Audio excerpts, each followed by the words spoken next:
On en vient à un certain nombre de délibérations concernant le logement et l'urbanisme, et la parole est à Michel Nerneuf.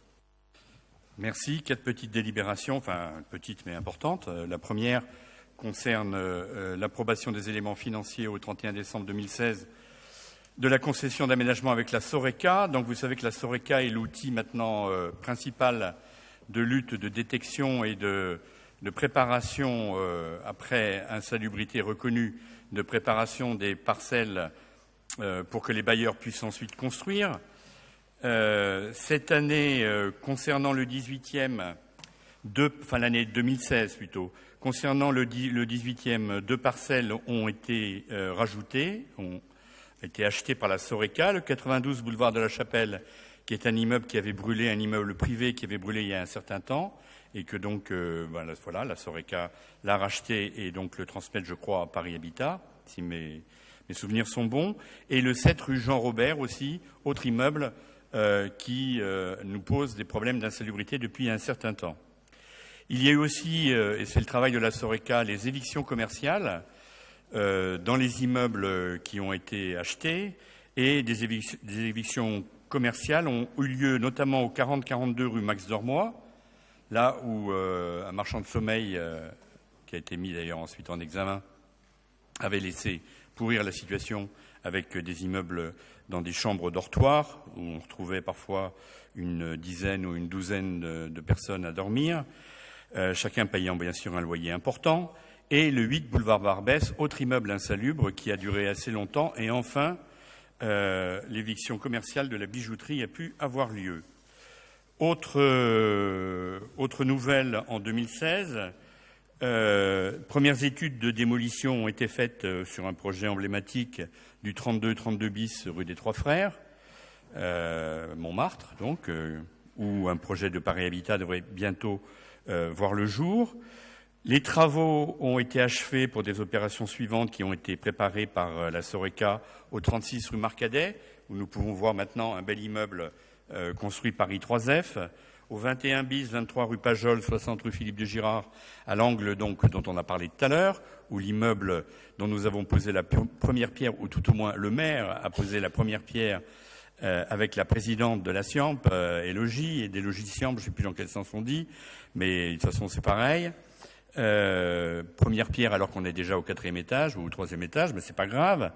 Et le 20 rue des Roses, immeuble ancien hôtel meublé qui était aussi dans des conditions et qui avait aussi brûlé. Donc voilà, c'est tout ce travail de la Soreca. Il faut encore relever des promesses de vente concernant un autre immeuble insalubre qui nous préoccupe pas mal depuis un certain temps, le 7 rue Capla, au bénéfice de la RIVP. Et des cessions définitives ont été régularisées au 99 rue Philippe de Girard, mais c'est des histoires de voirie de 6 mètres carrés ou de 2 mètres carrés, pareil rue Pajol. Reste encore 2 immeubles sur lesquels je voudrais attirer votre attention, qui sont le 19 rue Caillé. Ce 19 rue Caillé nous pourrit la vie depuis 2001. Alors, moi j'étais là en 2001, quoi. Voilà, c'est ce que je veux dire. Où on a quelqu'un qui est là, qui a réussi à échapper à la première déclaration d'utilité publique parce qu'il avait des bons avocats, qui nous avait dit « vous en faites pas, je vais rénover l'immeuble ». L'immeuble a été squatté, il n'y avait plus d'eau, il passait l'eau par des tuyaux d'arrosage de l'extérieur. Ensuite, on l'a remis dans c'était pas la Soreca à l'époque, c'était la SIAMP, enfin peu importe.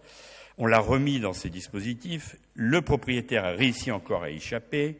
Et là, il nous mène encore en bateau après avoir déposé un permis de construire il y a plus d'1 an ou 2 ans, je crois, et qu'il a toujours pas mis en œuvre. Et donc, il a été décidé de relancer l'opération d'expropriation, car il serait absolument absurde que dans cette rue Caillé, grosso modo, avec le foyer qui va arriver, le nouveau foyer qui est à l'angle de la rue Caillé et du boulevard de la Chapelle qui va arriver, que tous les immeubles aient été rénovés, sauf cette verrue.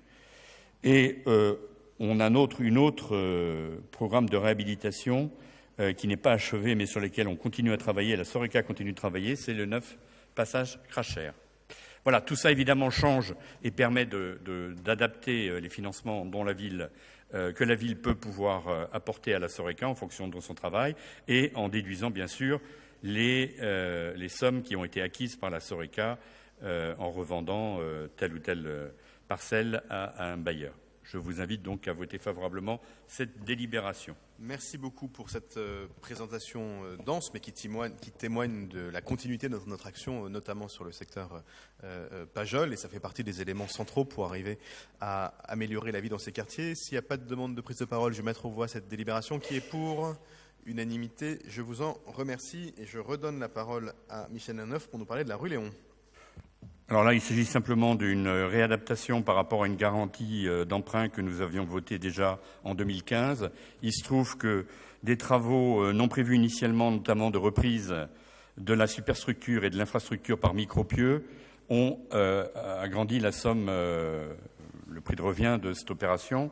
Et donc, c'est simplement sur un différentiel de 188 983 qu'on vote donc une modification de la garantie d'emprunt de la ville de Paris, demandée par Fréa pour cette pension de famille au 53 rue Léon.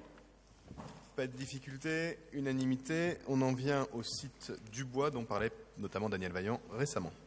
Eh bien, il s'agit de la convention de transfert de gestion au profit de l'État sur le terrain sur lequel il y a actuellement le centre humanitaire en vue de l'implantation du campus Condorcet. Et donc, ce protocole va permettre à l'État de disposer du terrain comme nous nous étions engagés en 2018.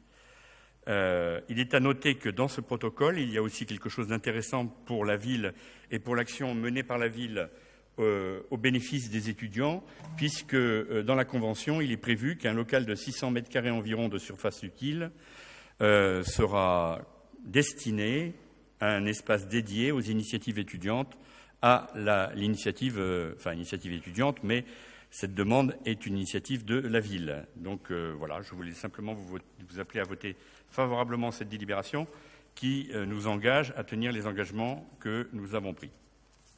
Et c'est bien la moindre des choses, et c'est pas Didier Guillaume qui dirait l'inverse, lui qui a beaucoup travaillé sur l'implantation de cette maison des initiatives étudiantes sur le site du Bois.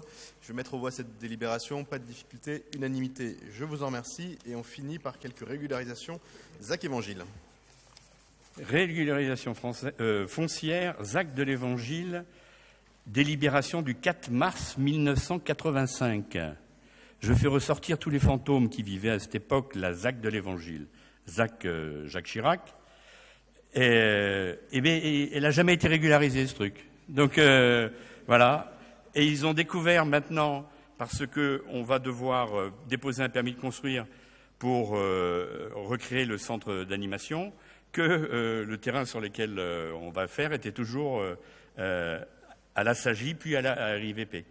Et donc, là, ça va permettre de régulariser les équipements publics suivants, le groupe scolaire, la crèche, le gymnase, l'extension du terrain de sport et la bibliothèque. Tout cela revient donc dans le giron de la ville, même si jusqu'à présent, c'était toujours la ville de Paris qui, en réalité, payait l'ensemble des choses.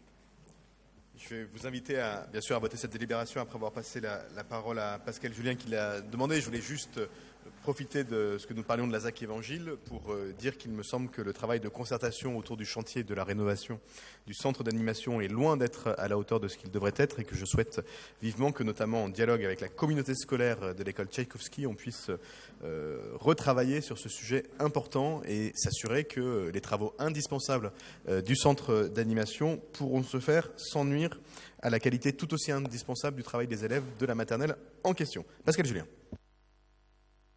Une question technique, mais je suis persuadé que nous avions en conseil d'arrondissement, dans la mandature précédente ou celle d'avant, voté une délibération qui, justement, abrogeait cette ZAC. Michel Nerneuf. Oui, la ZAC a été clôturée par délibération du Conseil de Paris des 13 et 14 décembre 2004.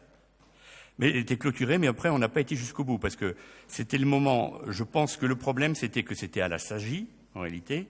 Ensuite, il y a eu les modifications, la RIVP a repris tout ce qui était domaine social de la SAGI.